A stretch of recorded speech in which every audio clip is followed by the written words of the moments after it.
Welcome to the Crawlcast. I am your host, George Krawczak, and this is what happened at Survivor Series War Games 2025. And if you like this type of content, make sure to hit that subscribe button like it owes you money. Now let's get started.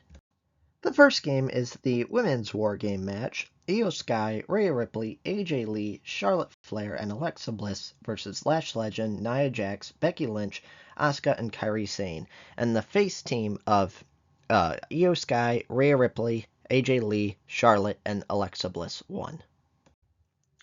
So the first match was the Women's War Games match. Overall, I thought this match was just kind of okay.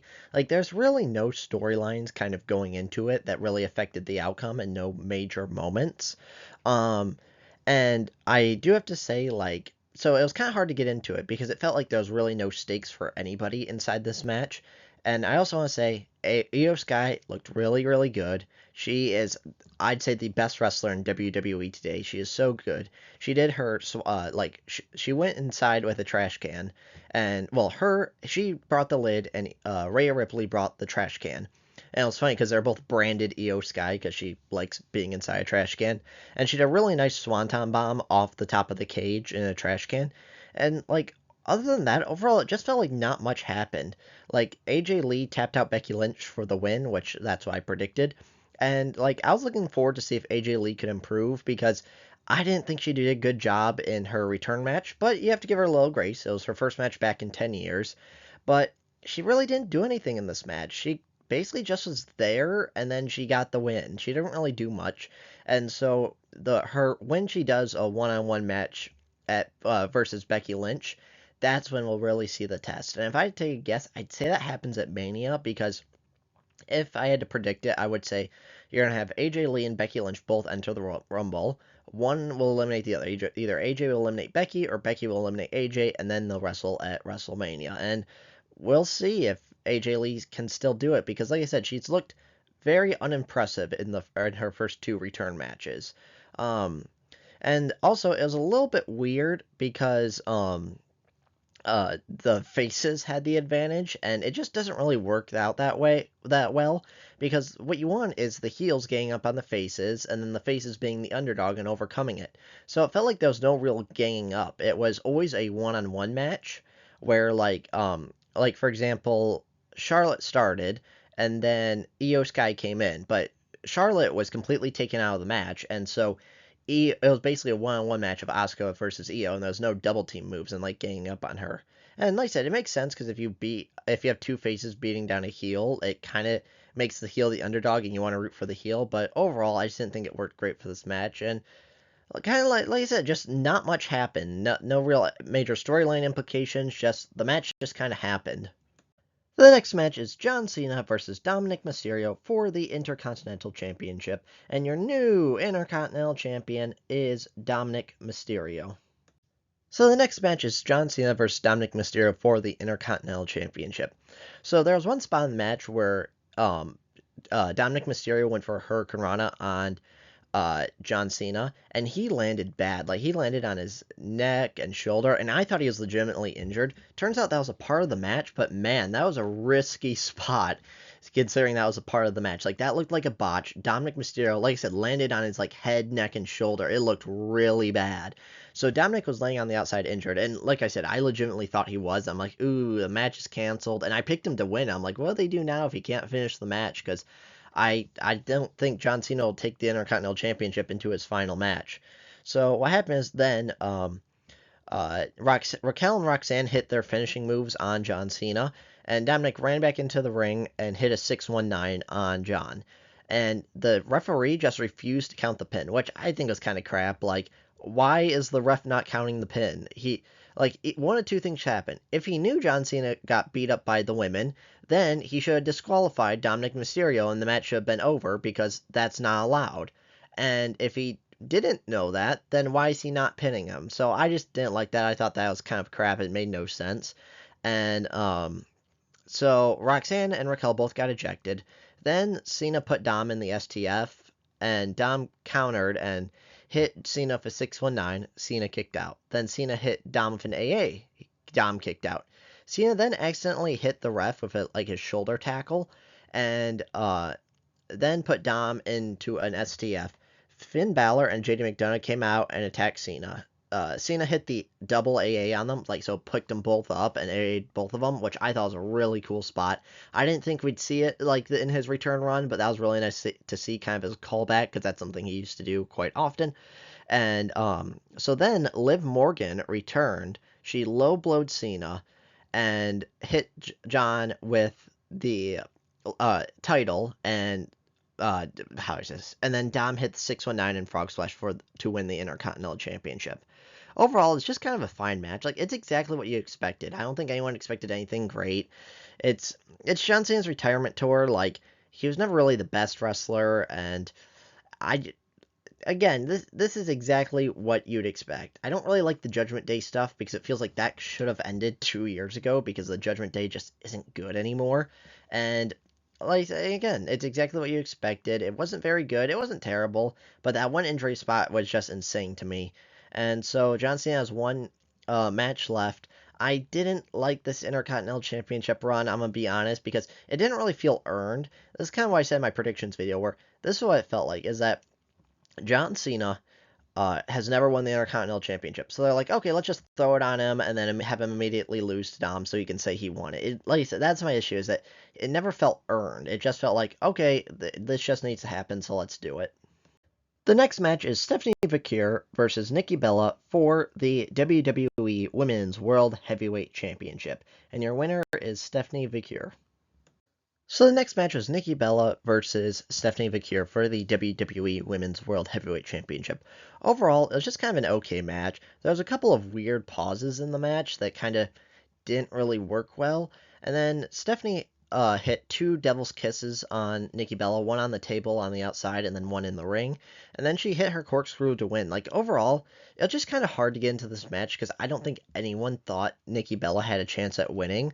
And so it just kind of happened. Like, overall, I would say it was definitely better than Nikki Bella versus Becky Lynch, but I just didn't think it was that great. So Stephanie retained like she should, and then I think Nikki Bella will probably transition into the tag team role. I assume Brie Bella will return sooner or later. Like, if I'd say maybe at the Rumble or something like that, and then at Mania you can do the Kabuki Warriors or whoever's tag team champions at the time versus the Bella Twins, and finally have the Bella Twins win that title. The main event was Jimmy Uso, CM Punk, Cody Rhodes, Roman Reigns, and Jey Uso versus Drew McIntyre, Bronson Reed, Brock Lesnar, Braun Breaker, and Logan Paul. And the team of Drew McIntyre, Bronson Reed, Brock Lesnar, Braun Breaker, and Logan Paul won. So the main event was the men's War Games match. So CM Punk and Braun Breaker started the match. There was a lot of and then Drew entered later. There was a lot of double team moves and really destroying Punk. And Punk started bleeding at some point, which it was never clear. Like, I assume he probably bladed, and because there was never a clear spot where he could have been cut. And it just felt like a weird time to add blood to the match. It just felt like it didn't really work, and the camera kind of missed it. So then Cody came in, and and Drew was holding the door shut, so Cody couldn't come in, and so Cody had to climb over the cage. But they already did that spot in the first match where Becky was holding the door closed, so AJ Lee had to climb over the cage. It was just kind of weird seeing the same spot twice. And so Punk and Cody hit a Doomsday device on Braun Breaker, and it looked horrible. Braun landed directly on the back of his head and neck, and it was a very bad, very nasty landing. Luckily, Braun seemed okay afterwards, but it was rough. It looked like he could have been injured. And then Logan Paul entered, then Jimmy Uso entered, and then Bronson Reed entered. Bronson Reed hit a tsunami on everybody, on Punk, on Jimmy Uso, on Cody Rhodes, and the heels were dominating this whole match. And then Jey Uso entered, and the Usos hit the 1D on Logan to control the match. They then had like a mid-match like yeet, and it just looked really weird because they started playing the music, and like Punk wasn't really in it, Cody wasn't really into it, but then Jimmy and Jay were, and then Jay like jumped up on the top of the cage and just started like humping one of the cables holding up the cage. It just felt weird and unnecessary, and it felt like this was supposed to be a very, very serious match, and it just took all the seriousness out of it. And then Brock Lesnar entered, and Brock completely clears out. a house, hitting everyone on the face team with suplexes and an F5, and then Roman Reigns entered. So Brock leaves the cage and to meet Roman at the ramp, and it was weird because they specifically announced before the match, like if you leave the cage, then your team will be disqualified and the match is over. But then they said, well, because the match technically didn't start, because the match starts when all five people enter the ring, then it doesn't count as being disqualified. And since Roman didn't enter the cage yet, it didn't count, which I thought was a little bit weird because then to me, if they're saying, okay, the rules don't count until the match starts and the match starts when everyone's in the ring, what's to make people like wait the 3 minutes for their countdown timer, or what's to make people like not go out of order? Like, are people following the rules if they don't have to and nothing can happen because the match technically didn't start? So I just thought that was a little bit weird. So then Roman like hit like 4 Superman punches on Brock, and Brock F5'd Roman through the table, and Brock threw Roman into the ring. Brock then F5s Roman in the ring, and Cody makes the save. CM Punk then hit Brock with a GTS into a crossroads. Paul Heyman then gave Logan Paul the brass knucks, and Logan hit Cody and Jimmy before Roman hit him with a spear. Roman then hits Drew and Bronson Reed with a Superman punch with the brass knuckles on. Roman then hits Braun with a spear. Uh, Brock then tries to hit, this was a really nice spot, hit Jay with an F5, but Roman spears Brock through the table with Jay on his shoulders. It was a really nice spot. Braun then speared Cody, and Punk hit Logan with the GTS. And then a masked person climbs into the cage and attacks CM Punk. They hit CM Punk with a super kick and a curb stomp. Then Braun hit Punk with the spear to win. So the person who entered the cage, they definitely wanted people to think it was Seth Rollins because they hit Seth Rollins like, super kick and a Seth Rollins curb stomp. But whoever that was definitely was not Seth Rollins. I'm not saying they can't like reverse history and say, oh yeah, it must have been Seth Rollins, but it totally wasn't because Seth is still injured. He wouldn't have been able to climb into the cage. And the biggest reason is if that was Seth, why wouldn't they reveal themselves? That's why I think this will probably be going nowhere, because if this was someone like Austin Theory or someone to join the group, why hide their face? Why not unveil the mask and be like, oh, this is the big person that cost the face team the win? That's why I don't think this will be ever mentioned ever again. And then also, it doesn't make sense if it is Seth, because not Paul Heyman, Michael Cole comes here, oh, Paul Heyman always has a backup plan. So you're telling me this is Seth's plan to, keep in mind, have Braun Breaker and Bronson Reed attack him, then injure him, because I know he got injured in the Cody match, but the storyline is that Bronson Reed and Braun Breaker injured him. So have them attack him, get injured, relinquish the title, then have Punk win the title, because keep in mind, nobody interfered in that match. He beat Jey Uso fair and square.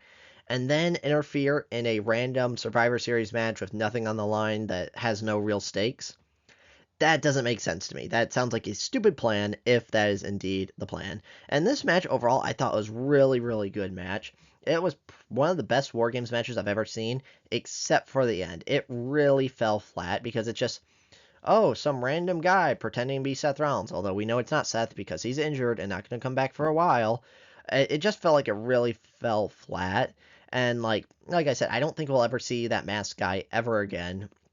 Just because if it was some sort of big reveal, why not reveal him? And if it wasn't Seth, like if it was, let's say it was Chris Jericho or Austin Theory or somebody, then have them hit their own finishers. Why are you hitting Seth's finisher?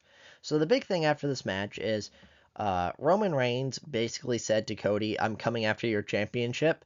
And then Braun Breaker did technically pin CM Punk for the win. So maybe Braun Breaker will go after Punk's title, but also maybe not because he should have gone after the title initially. Like that's what's weird to me is because technically Braun Breaker's the one that injured Seth in storyline, made Seth relinquish the title. Braun Breaker's even holding the title in Seth's place, and then he's like, screw the title, I don't want it anymore, and then just completely ignored it. So I don't know what they're going on with the title picture, but overall, a really fantastic match. The ending fell kind of flat and wasn't very good. And it was always cool to see Brock Lesnar because you can tell when he cares and has his working boots on and not lazy, and he did phenomenal.